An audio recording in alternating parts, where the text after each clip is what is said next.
آپ کو صحت بھی بنے گی, بہت طاقت بھی آئے گی جسم میں, آپ کی اسکن اچھی ہونا شروع ہو جائے گی, آپ کے بال گرو کرنا شروع کریں گے, ہڈیاں مضبوط ہونا. بہت ایسی چیز ہے, میڈیکل سائنس اور حکیم بھی بتاتے ہیں, ڈاکٹر بھی, کہ اس سے بہتر اللہ نے غذا پیدا نہیں کی ہے. اس میں سب کچھ ہے. اس کی سب سے بڑی دلیل یہ ہے کہ 6 مہینے بچہ صرف دودھ پیتا ہے اور ساری چیزیں گرو کرتی ہیں, اس کی ہر چیز پرفیکٹ ہوتی ہے اس کی. اس کا مطلب سب کچھ اللہ نے کس میں رکھ دیا؟ دودھ میں رکھ دیا. ہاں اس کے بعد اس کو اناج بھی چاہیے, تو سارا دن دودھ نہیں ہے, لیکن اس طرح سے تو دودھ پیے گے. اور میں جانتا ہوں ایسے لوگوں کو جن کی 99 سال عمر ہوئی, وہ 3-3 4-4 کلو دودھ پیتے تھے, لیکن وہ ایسے پیتے تھے کہ عادت ڈالی, آہستہ آہستہ آہستہ آہستہ عادت ڈالی. پھر واکنگ بھی کر رہے ہیں, جاگنگ بھی کر رہے ہیں, جو بھی ان کی ایکٹیویٹی ہے, محنت مزدوری, تو آہستہ آہستہ جب عادت پڑتی ہے تو 3-3 4-4 کلو بھی. وہ تھے بڑے لہیم شہیم, آپ نہیں 3 کلو کہیں پی لیں تو اتنی جگہ ہی نہیں ہے, جائے گا کہاں وہ. تو ہمارے نبی صلی اللہ علیہ وسلم کیسے پیتے تھے؟ جیسے مثال ملتی ہے نا کہ آپ صلی اللہ علیہ وسلم بھوک سے بیتاب تھے, تو دودھ کا ایک پیالہ آیا. حضرت ابو ہریرہ رضی اللہ تعالیٰ عنہ فرماتے ہیں کہ سب صحابہ بھوکے تھے, سب کو بھوک لگ رہی تھی. تو حضرت ابو ہریرہ فرماتے ہیں کہ مجھے یہ نبی نے مجھے حکم دیا کہ سب کو پلاؤ. تو فرماتے ہیں ایک پیالہ دیکھ کے مجھے خیال ہوا کہ میری باری میں تو 2 گھونٹ بھی نہیں آئیں گے, اور سب شدید بھوک کی حالت میں. تو حضرت ابو ہریرہ نے پلانا شروع کیا. نبی کا معجزہ تھا, اس میں برکت ہوئی. وہ دودھ کا پیالہ ختم ہونے کا نام لے ہی نہیں رہا. سب نے سیر ہو کے پیا. پھر نبی نے حضرت ابو ہریرہ سے فرمایا پیو. یہ بالکل خالی پیٹ ہیں, جب شدید بھوک سے نڈھال ہو رہے ہیں, اور اس وقت کیا پیا جا رہا ہے؟ دودھ. آپ نے حضرت ابو ہریرہ سے فرمایا پیو. فرماتے میں نے پیا. فرمایا اور پیو. بار بار پلانے کے بعد حضرت ابو ہریرہ نے فرمایا کہ قد شبعت, میں سیر ہو چکا ہوں, مزید پینے کی گنجائش نہیں ہے. اب سمجھ میں آیا دودھ کیسے پیا جاتا ہے؟ نہیں آ رہا میرا خیال ہے سمجھ میں. وہ پراٹھے کھا کے تھوڑی بیٹھے ہوئے تھے, یہ بریانی اور برگر کھا کے پھر تو وہ تباہی ہے. گیس بنائے گا, پتہ نہیں جو دھماکے ہوں گے وہ آپ خود اس کے ذمہ دار ہیں. اس کا نہ گوالا ذمہ دار ہے, نہ بھینس ذمہ دار ہے. وہی لوگ کہتے ہیں نا دودھ پی کے پتہ نہیں کہ دھماکے شروع ہو جاتے ہیں. تو تبھی صحابہ کرام کی صحتیں تھیں. ان کی تو اتنی خوراکیں نہیں تھیں. آج پروٹین کے لیے کیا پھر ملٹی وٹامن کیپسول بھی لیے جا رہے ہیں, ٹیبلٹ بھی لی جا رہی ہیں, سیرپ بھی پیے جا رہے ہیں. وہ تو کچھ بھی نہیں پیتے تھے. اتنے صحت مند, اتنی زبردست ان کی جو ہے وہ ایکٹیویٹیز ہوتی تھیں, اور ایسا ان کی جان ہوتی تھی. کیا ہے, کھجور کھا رہے ہیں, دودھ پی رہے ہیں, اور جو اور تو کچھ چوتھی چیز. کبھی انار کھا لیا, وہ بھی غریبوں کو میسر نہیں تھا. کبھی انگور کھا لیا, وہ بھی امیر لوگ نہیں کھاتے تھے. 3 چیزیں, کھجور, اناج میں جو, یہ جو کی روٹی ہے نا, یہ اناج میں یہ کھا رہے ہیں. کاربوہائیڈریٹ کی جو کمی ہے نا, کارب کی, وہ کھجور سے اور کس سے ہو رہی ہے؟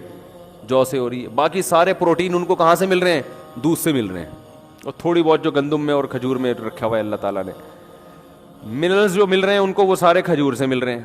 آئرن وائرن, یہ اس ٹائپ کی جتنی چیزیں ہیں نا, تو بس یہ 3 چیزیں کھا رہے ہیں فٹ فاٹ. لیکن جب اچھا, ہمیں سیرت میں یہ بھی ملتا ہے صحابہ کی, کبھی انہوں نے دودھ بطور کھانے کے کھایا ہے. دودھ میں کچھ ملایا نہیں ہے, کچھ بھی نہیں ملایا, خالی دودھ. حتیٰ کہ ایک روایت میں آتا ہے کہ نبی کو دودھ میں شہد ملا کے پیش کیا گیا, آپ نے منع کر دیا. منع کرنے کی وجہ یہ تھی کہ مجھے دنیا سے رغبت نہیں ہے, یہ تو بہت ہی خوبصورت مشروب ہو گیا نا, تو دنیا سے بے رغبتی کی وجہ سے کہ 2 چیزیں ملا کے نہیں پیوں گا میں. جائز ہے دودھ میں شہد ملا کے, فائدہ مند بھی ہے, لیکن ہمارے نبی نے بہرحال ایک روایت کے مطابق نہیں پیا کہ خالی دودھ یا صرف شہد, دونوں کا کمبینیشن نہیں. تو ہم دیکھتے ہیں صحابہ کی سیرت میں بھوک لگ رہی ہے تو مکمل دودھ سے پیٹ بھرا ہے بس, اور کچھ بولو نہیں. آج کوئی ایسا کرتا ہے؟ بولتے کیوں نہیں کرتا بھائی, یہ کیسے ہو سکتا ہے خالی دودھ سے پیٹ بھر لے. دوسرا ہمیں یہ بھی ملتا ہے کہ صحابہ کرام نے بھوک کے وقت صرف کھجور کھایا پیٹ بھر کے. پیٹ بھرنے سے مراد وہ والا توند بھرنا نہیں جو ہم لوگ بھر رہے ہوتے ہیں. ان کا پیٹ بھرنا بھی ہمارے حساب سے بہت کم تھا, یعنی جس کو وہ سمجھتے تھے کہ بہت کھا لیا. تو وہ جو سیر ہوتے تھے کھجوروں سے, اس کی بھی حدیث میں مثال ملتی ہے کہ آپ صلی اللہ علیہ وسلم بھوک سے شدید پریشان ہوئے, گھر سے نکلے, راستے میں حضرت ابو بکر ملے, وہ بھی بھوک سے شدید پریشان, اور کھانے کو کچھ ہے نہیں. حضرت عمر ملے, وہ بھی بھوک سے شدید پریشان. یہ تینوں صحابہ گئے تو ایک صحابی کے جب باغ تھا اس میں گئے تو انہوں نے جب ان کو دیکھا تو فرمایا کہ اتنا, ان کا کھجوروں کا باغات تھے ان کے, فرمایا اللہ کی قسم آج مجھ سے بہتر میزبان اس کائنات میں کوئی نہیں ہے, اور آپ سے بہتر مہمان اس کائنات میں, یعنی کوئی مہمان کسی کے گھر آیا ہو نا تو کچھ معزز ہوتے ہیں, کچھ ایسے ہی ہوتے ہیں, تو آج سے پہلے بھی آج کے بعد بھی اتنے معزز مہمان کسی کو اللہ نے نہیں دیے ہوں گے. بھائی سید الانبیاء اور ابو بکر اور عمر, اور کہا کہ اپنے فخر میں کہا کہ مجھ سے بہتر اس پوری زمین پہ آج کوئی میزبان بھی نہیں ہے جس کو ان جیسے لوگوں کی میزبانی کا موقع مل رہا ہے. اب یہ تینوں حضرات بھوک سے شدید نڈھال ہو چکے تھے, یعنی آپ اندازہ لگائیں نا کتنا صبر کیا ہوگا, اتنی شدید بھوک. تو ان صحابی نے کیا کیا ہے, یہ نہیں کہ بھائی ہم ہوتے بھائی یہاں سے یہ لے آؤ, یہاں سے یہ, کوئی ہمارے یہاں بھوکا مہمان آ جائے آپ ادھر سے 3 برگر اٹھا کے لے آ. وہ ایسے وہ چانپوں کا آرڈر دیا ہوا ہے میں نے, وہ چانپے ہیں نا وہاں سے چانپے لے آ, تو ایسا کر نلی نہاری لیا, مکھن کا تڑکا ضرور لگوا دینا اس میں, پورا ایٹم بم بنا کے نا ٹھیک ہے. کام کیا ہے ان کے, کام کیا تھے, گھوڑوں پہ سوار جنگ لڑ رہے ہیں, دن میں بھی راتوں کو پوری رات تہجد پڑھ رہے ہیں. اتنی ٹف ان کی زندگی, محنت مزدوری, ان کو تو بہت کچھ چاہیے تھا نا, اور ہمارا کام کیا ہے, کچھ بھی نہیں. ایک صاحب سے میں نے پوچھا آج کل کیا کہہ رہے ہیں, کہہ رہے کمال. میں نے کہا آج کل کیا کر رہے ہیں, کہہ رہے کمال کر رہا ہوں. میں نے کہا کہہ رہے جو کچھ نہیں کر رہا وہ کیا کر رہا ہے, کمال کر رہا ہے. وہ جاب کر رہا ہوگا زیادہ سے زیادہ, وہاں جائے گا تھوڑا سا کمپیوٹر میں انگلیوں کو ٹھش پش کر کے آ جائے گا وہاں پہ, اور 2-4 اس طرح کی ہلکی پھلکے. اور ورک کسے کہتے ہیں, ہارڈ ورکنگ. ہارڈ ورکنگ یہ ہوتی ہے کہ آپ اپنی گاڑی میں 1 گھنٹہ صدر پہنچے جا کے آپ نے کی, ابے تو نے ہلا ہے نہیں, تو بیٹھا بیٹھا اسٹیئرنگ, دماغ تو تیرا تھک رہا ہے, کوئی فزیکل ایکٹیویٹی تو دماغ خراب ہو جاتا ہے ڈرائیونگ زیادہ کرنے سے. ویسے تو بیٹھا ہوا ہے زیادہ زیادہ. آج کل تو گاڑیاں بھی آٹومیٹک آ گئی ہیں, پہلے تھوڑا سا گیئر ویئر چینج کرنے میں مسل تھوڑے سے ہل جاتے تھے نا ادھر ادھر کے, وہ بھی نہیں ہو رہے. ایک صاحب مجھے کہنے لگے یار مجھے کچھ زکوٰۃ کے پیسے چاہیے. میں نے کہا کیا ہو گیا, کہہ رہے ہیں یار میری گاڑی آٹومیٹک ہے, میرے پاؤں تھک جاتے ہیں, میں مینول گاڑی لینا چاہتا ہوں. میں نے کہا اس کو دیکھو, وہ تھک جاتا ہوں نا بار بار, کہہ رہے ہیں وہ کلچ دبا دبا کے نا میری یہ مسل جو ہے نا ان میں پین شروع ہو گیا ہے, تو کچھ میری مدد ہو جائے.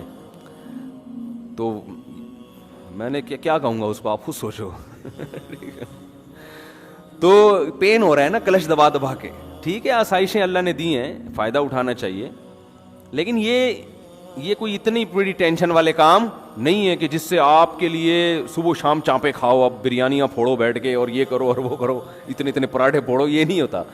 تو صحابہ کے کام بہت زیادہ, اور خوراک کیا دیکھیں, کبھی دودھ سے پیٹ بھر رہے ہیں, یہ ہلکی خوراک بولو نہیں ہے. یہ جو دودھ سے پیٹ بھر رہے تھے نا, یہ معمولی چیز نہیں ہے. یہ دودھ ان کی رگوں کو تر کر رہا ہے, ان کی جو جس چیز کی باڈی میں کمی ہوئی ہے اس کمی کو پورا کر رہا ہے. یہ فیٹ نہیں پیدا ہونے دے رہا. ملائی کھانے سے انسان موٹا ہوتا ہے, دودھ پینے سے موٹا نہیں ہوتا. یہ کولیسٹرول نہیں پیدا ہونے دے رہا. اور کبھی کھجور سے پیٹ بھر رہے ہیں. تو جو میزبان تھے مجھے خوش ہوئے, تو اتنی شدید بھوک میں تینوں حضرات, تو انہوں نے کچھ بھی نہیں کیا. انہوں نے کیا کیا, اپنے درختوں سے تازہ کھجوریں توڑ کر تینوں مہمانوں کے سامنے رکھ دیا. اب ہم شدید بھوک میں کسی کے گھر جائیں اور ہمارے سامنے کھجوروں کا برتن لا کے رکھ دیں, ہم کہیں گے بھائی تیرا دماغ خراب ہو گیا کہ رمضان میں افطاری کروا رہا ہے کیا تو ہم کو. میں یہ بتا رہا ہوں کہ ہماری صحتیں برباد کیوں ہو رہی ہیں. جو اصل خوراکیں تھیں اس کو ہم نے خوراک سمجھنا چھوڑ دیا ہے. ورنہ یہ اب ایسے بتا رہے تھے 2 کھجور ناشتے میں نا, آئرن کی کمی کے لیے حکیم بتا رہے ہوتے ہیں, 2 کھجور ناشتے میں, زیتون کا 1 چمچ سوتے ہوئے, 11 بادام صبح, 3 بادام عصر کے بعد.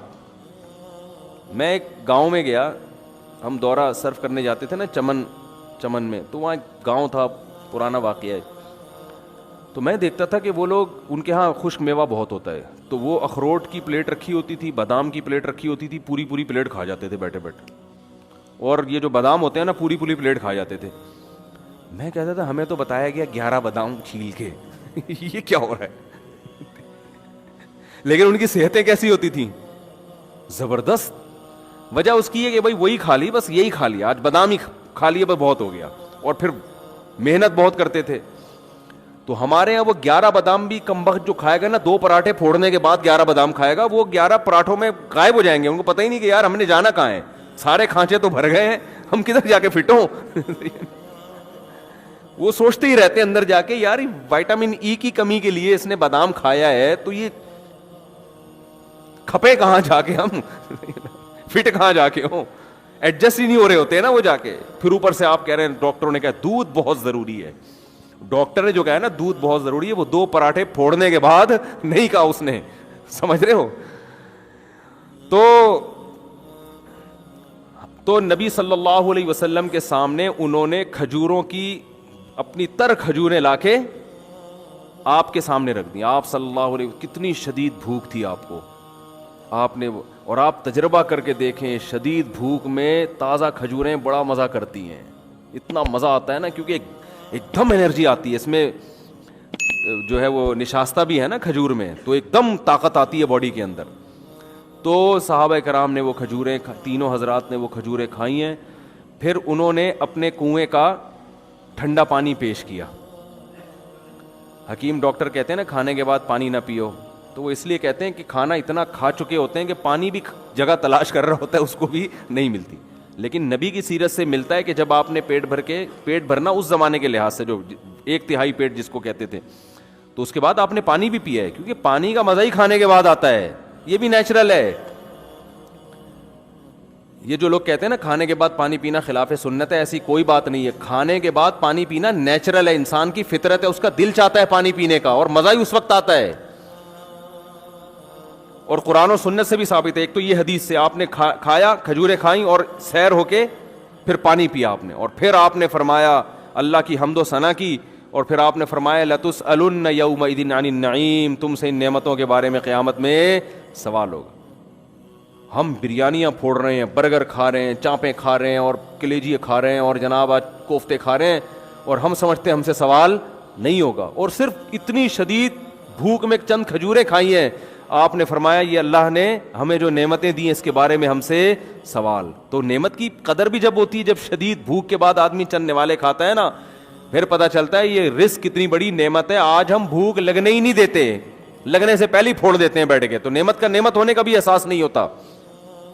جیسے افطار کے وقت نبی جو دعا پڑھتے تھے, شدید بھوک پیاس میں جب روزہ کھولتے تھے اور پانی پیتے تھے, ایسا ہوتا ہے نا کتنا مزہ آتا ہے نا, ایک دم جسم میں انرجی آتی ہے. تو آپ صلی اللہ علیہ وسلم فرماتے تھے ذهب الظما, پیاس چلی گئی, وابتلت العروق, رگیں تر ہو گئیں, جو خشک ہوئی ہوئی تھی نا پوری باڈی, اس میں سب میں ایسا بلڈ دوڑنا شروع ہو گیا, تر ہو گئی وہ. وثبت الاجر انشاءاللہ, اور آخرت میں اجر بھی ثابت ہو گیا. ہر طرح سے مزے ہی مزے ہیں بھائی افطاری میں, کھانے کا بھی مزہ, رگیں بھی تر ہو گئیں, اور آخرت میں اللہ نے روزے کا اجر بھی انشاءاللہ لکھ لیا. تو بات بات پہ شکر ادا کرنے کی ترغیب دی جا رہی ہے. تو آپ صلی اللہ علیہ وسلم نے کھجوریں تناول فرمائیں اور سیر ہوئے اور پانی پیا, اور کیا فرمایا, آپ نے فرمایا لَتُسْأَلُنَّ يَوْمَئِذٍ عَنِ النَّعِيمِ, جس قیامت قائم ہوگی تو ہم سے ان نعمتوں کے بارے میں, یا تو یہ آیت پڑھی یا آپ نے خود فرمایا کہ ہم سے سوال ہوگا قیامت کے دن. تو یہ جو کھانے کے بعد پانی ہے نا, یہ نیچرل, انسان کا دل چاہتا ہے, مزہ ہی جب آتا ہے کھانے کے بعد. یہ قرآن و سنت سے ثابت ہے. ایک تو یہ حدیث میں نے پیش کی, یہ موضوع نہیں ہے لیکن یہ بات آ گئی ہے تو میں بتا دوں, یہ حدیث سے بھی پتہ چلتا ہے. دوسرا قرآن میں کہتا ہے کلو وشربو, کھاؤ اور پیو. اس سے یہ چیزیں ملی ہوئی ہیں آپس میں, بظاہر ایسا لگ رہا ہے. اور کھانے کے بعد کی جو دعا ہے نا, وہ ہے الحمدللہ الذی اطعمنا وسقانا وجعلنا مسلمین. من المسلمین لوگ پڑھتے ہیں لیکن جو الفاظ ہیں مسلمین کے ہے, ویسے من المسلمین بھی ٹھیک ہے. تمام تعریفیں اس اللہ کے لیے ہیں جس نے ہمیں کھلایا اور ہمیں پلایا اور ہمیں فرمانبردار بنایا کہ آج ہم اس کا شکر ادا کر رہے ہیں. تو کھلانے کے ساتھ کس کا ہے, تو یہ کھانے کی دعا, پینے کی نہیں ہے, لیکن اس میں پینے کا بھی شکر ادا کیا جا رہا ہے. اس سے مطلب کہ کھانا پینا دونوں, بولو بھائی, ساتھ ساتھ, یہ دونوں ساتھ ساتھ. وہ مجھے وہ ان کا پرینک یاد آ رہا ہے, ایک لڑکوں نے پرینک بنایا ہے, میرے ہر چیز کو الٹا کیا ہوا ہے انہوں نے, تو ہر ایک کی نقل اتاری ہے نا. اس میں نقل اتارتے میں وہ یہ کہہ رہے ہیں کہ اگر سارا دنیا الٹی ہو جائے تو کیسے نظام چلے گا. تو اس میں یہ دکھایا ہے کہ ماں باپ ایک بچہ کتاب پڑھ رہا ہے تو ماں باپ کہہ رہے ہیں ہر وقت کتابیں پڑھتے رہتے ہو, کبھی لیپ ٹاپ لے کے بھی